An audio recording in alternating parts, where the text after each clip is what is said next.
भगवत्ता अर्थात भगवान के गुण यानी क्वालिटी ऑफ गॉड।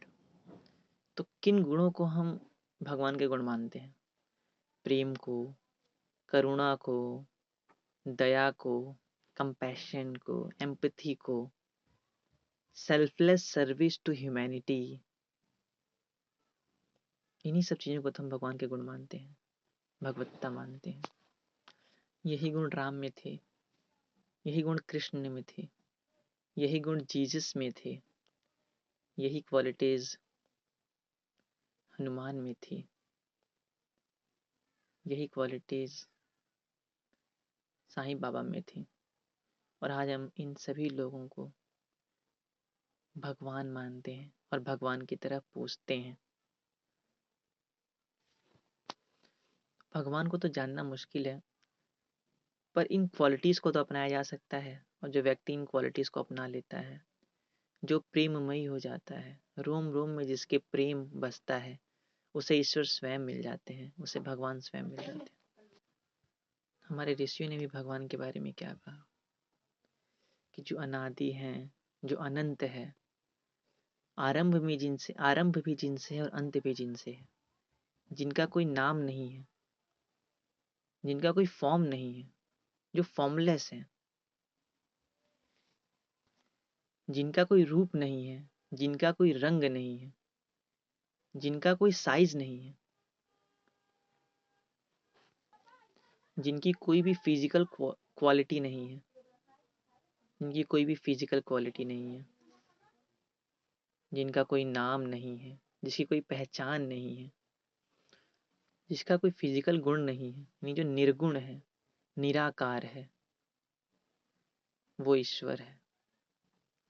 तो इन सब चीज़ों को हम कैसे जान सकते हैं? कैसे अपने लॉजिक और रीजनिंग के बेस पे भगवान को जान सकते हैं?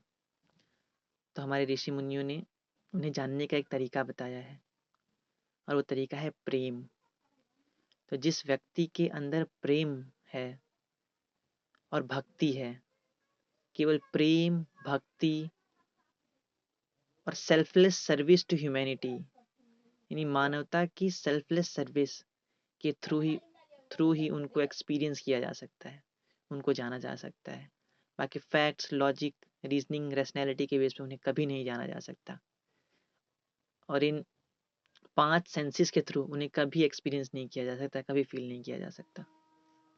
तो हमारे ऋषि मुनियों ने उन्हें जानने का यही तरीका बताया है। प्रेममयी हो जाओ, भक्ति में खो जाओ, सेल्फलेस सर्विस करो ह्यूमैनिटी की, और भगवत्ता अपने अंदर धारण करो, भगवान के गुण को अपने अंदर धारण करो, भगवान को ढूंढ।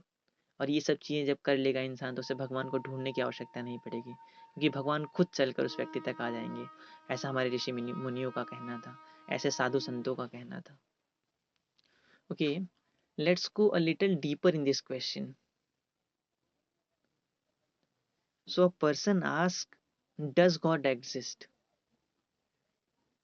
So the first question is, who is asking this question? So if we will inquire it more deeply, we will come to understand that there is ego which is asking this question. यानी जो अहम है, अहम ये सवाल पूछ रहा है। तो पहले भगवान है या नहीं ये जानने से पहले ये जानना ज्यादा जरूरी है कि अहम क्या है। जिस सवाल पूछ रहे हो, सवाल पूछने वाला क्या है, सवाल पूछने वाला कौन है। तो जब हम deep when we will go a little deeper and inquire, we will come to understand that ego is nothing. There is ego क्या है, अहम क्या है, अहम खुद में कुछ नहीं है। अहम निर्मित होता है हमारे मन से, और हमारा मन निर्मित होता है विचारों से जो समाज ने हमें दी हैं। यानी हमारा मन क्या है, एक टाइप की कंडीशनिंग है जो इस सोसाइटी ने हमें की है। और अहम क्या है, अहम उसी कंडीशनिंग का एक हिस्सा है जो खुद को कुछ मान कर बैठा है। पर असल में देखा है तो अहम कुछ है नहीं। देयर इज नो फिजिकल अहम, is not, ego is not a physical entity. अहम खुद में कुछ नहीं है। अहम बस विचारों का कुछ संग्रह है, और इन विचारों के थ्रू वो कुछ चीजों को अपना मान बैठा है और उसको कहता है ये मैं हूँ, ये मैं हूँ, ये मैं हूँ। पर असल में अहम खुद में कुछ नहीं है। तो जब पूछने वाला ही नहीं है तो ये सवाल कहाँ से उठता है? सो गॉड एग्जिस्ट करते हैं या नहीं ये जानने से पहले उसको मिटाना जरूरी है जो ये सवाल पूछ रहा है, क्योंकि वो खुद में असल में कुछ है नहीं और जो कुछ है नहीं उसका मिटना आवश्यक है, क्योंकि जब वो मिट जाएगा तो ही वो प्रकट होगा जो अभी तक अप्रकट है, जिसको अहम ने ढक रखा है। यानी अहम ने किसको ढक रखा है? तो जब अहम हट जाता है तो हमारे संतों ने कहा है वह व्यक्त होता है, जिसको हमारे संतों ने नाम दिया है आत्मा। तो जब अहम का पर्दा हटता है तो आत्मा व्यक्त होती है। और असल में आत्मा है क्या? आत्मा तो परमात्मा का ही अंश है। यानी आत्मा, इस संसार में जितनी आत्माएं हैं हमें लगता तो है कि आत्मा परमात्मा से अलग है। जिस तरह से हमने पहले भी इंक्वायर किया था कि जिस तरह से हमें लगता है कि समुद्र की लहरें समुद्र से अलग हैं, पर असल में है वो समुद्र का हिस्सा ही। ठीक इसी तरह हमें लगता है कि हम परब्रह्म से अलग हैं, पर असल में हैं उन्हीं का हिस्सा ही। यानी देखा जाए तो जब अहम हट जाता है तो आत्मा उद्दित होती है। और आत्मा क्या है? आत्मा ही, आत्मा तो परमात्मा का अंश ही है। यानी आत्मा खुद ही परमात्मा है। यानी जब अहम समाप्त हो जाता है, अहम हट जाता है, तो परमात्मा स्वयं मिल जाते हैं, भगवान स्वयं मिल जाते हैं। उन्हें ढूंढना नहीं पड़ता। तो भगवान को ढूंढने की आवश्यकता नहीं है, बल्कि अपने अहम को, अपने ईगो को काटने की आवश्यकता है। जैसे ही अहम समाप्त होगा, ईगो समाप्त होगा, वैसे ही ईश्वर मिल जाएंगे। इसलिए कबीर दास ने भी कहा है कि जब मैं था तो हरि नहीं, अब हरि है मैं नाही। नहीं, जब मैं था, मैं मतलब अहम, ईगो, जब मैं यानी ईगो अहम था तब भगवान नहीं थे।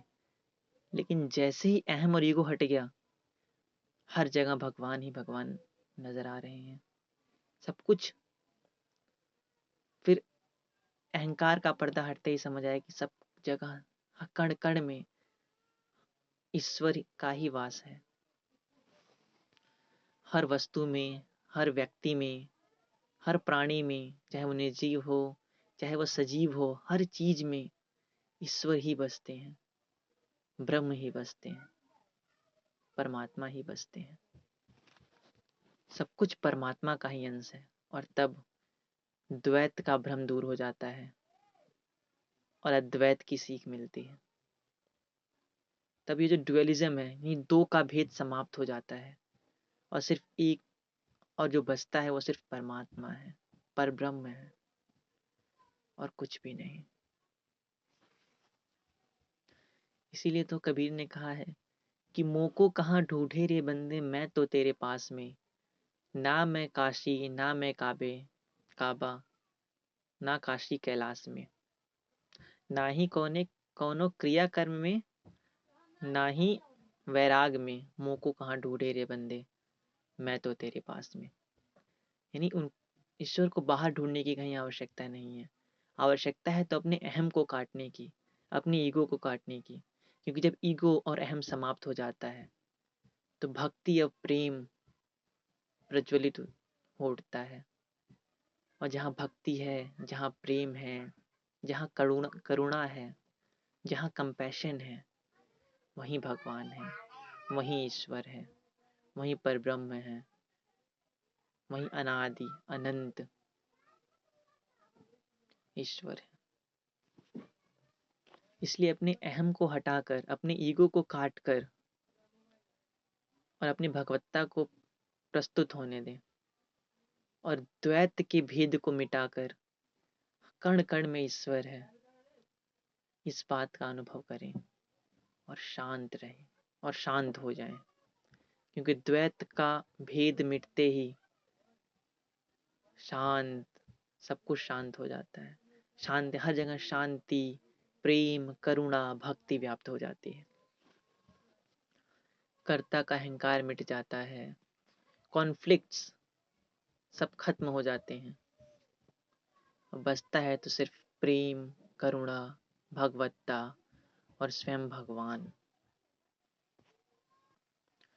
जहाँ तक मेरी बात है तो मैं तो आई बिलीव इन गॉड,